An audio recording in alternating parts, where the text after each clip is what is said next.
नमस्कार। जल्दी उठने वालों का मस्तिष्क तेज होता है। उनकी बुद्धि जो है तीव्र होती है और इसीलिए बच्चों के स्कूल का समय सुबह का ही रखा जाता है, जिससे कि शुरू से ही उनमें सुबह जल्दी उठने का आदत आ जाए।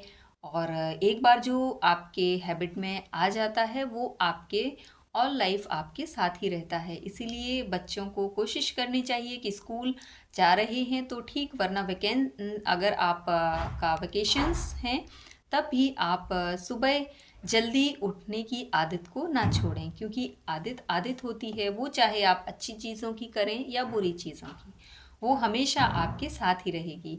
यदि आप अच्छी चीज़ों को अपने आदत में डालते हैं तो वो आपके लिए भी अच्छा होगा, और यदि आप बुरी चीज़ों को अपने आदत में डालते हैं तो वो आपके लिए अच्छा नहीं होगा।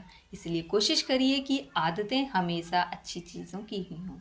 जैसी शुद्धि वैसी बुद्धि, जैसा होगा अन्न वैसा होगा मन, और जैसी संगत वैसी रंगत। मतलब पहले तो आपको अपनी शारीरिक शुद्धि के ऊपर ध्यान देना है। सुबह सारे टॉक्सिन्स अपने शरीर से बाहर निकालेंगे, फ्रेश होने के बाद स्नान करेंगे और फिर योगाभ्यास करेंगे। फिर अपना डेली रूटीन जो भी है वो स्कूल जाने का वो आप करेंगे। और रात में आप कोशिश करेंगे कि जो आप रात का भोजन है वो आप 8 से 9 बजे तक हर हाल में कर लें।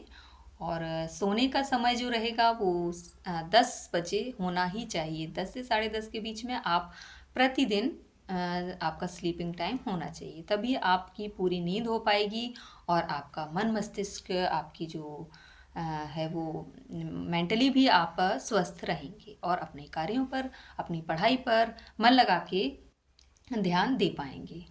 दूसरा हम बात करते हैं, जैसा होगा अन्न वैसा होगा मन। तो हम अपने जैसा जिस प्रकार का भोजन हम करते हैं हमारा मन भी उसी प्रकार का हो जाता है। इसीलिए आपको हमेशा कम तला, कम मिर्च मसाले का सात्विक भोजन, हरी सब्जियां, दाल चावल, इनका प्रतिदिन सेवन करना है। ड्राई फ्रूट्स मॉर्निंग में आप लीजिए, कम से कम 2 बादाम, 4 काजू, कुछ किशमिश और एक अंजीर, आधा अखरोट, इतने ड्राई फ्रूट्स आप प्रतिदिन लेंगे। सुबह बादाम को आप रात में भिगो लीजिए और फिर सुबह उनका सेवन करेंगे। तो ये आपके जो शारीरिक स्वस्थ जो आपका है, जो आपका मानसिक स्वास्थ्य है, उनको बढ़ाने में आपकी मदद करेगा। दूसरा, आप कुछ अंकुरित जैसे कि आप चने हुए, खड़ी मूंग के दाने हुए, उनको भी भिगो के आप सुबह उनका सेवन कर सकते हैं। फिर जैसी संगत वैसी रंगत।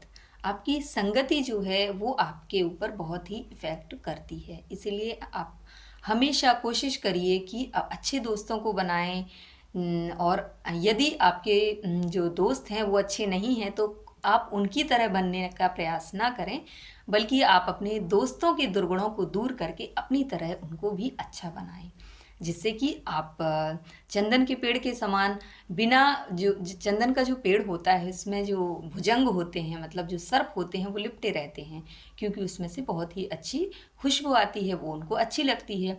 लेकिन फिर भी चंदन के जो पेड़ है उस पर जो भयानक सर्प हैं उनके विष का कोई भी प्रभाव नहीं पड़ता है। इसीलिए आपको भी अपने आप को उसी तरीके का बनाना है कि यदि कोई भी आपका दोस्त है, कोई भी मित्र है, वो गलत रास्ते पर चला गया है या फिर गलत उसके अंदर कुछ दुर्गुण हैं, तो आप उनको अपने अंदर शामिल ना करें, बल्कि दूसरों के दुर्गुणों को कोशिश करें। अभी आप छोटे हैं, बच्चे हैं, दूसरों को भी आप अच्छा बनाने का प्रयास करें और खुद भी हमेशा सही रास्ते पर चलें, जिससे आप हमेशा तरक्की करेंगे, सफलता पाएंगे। धन्यवाद।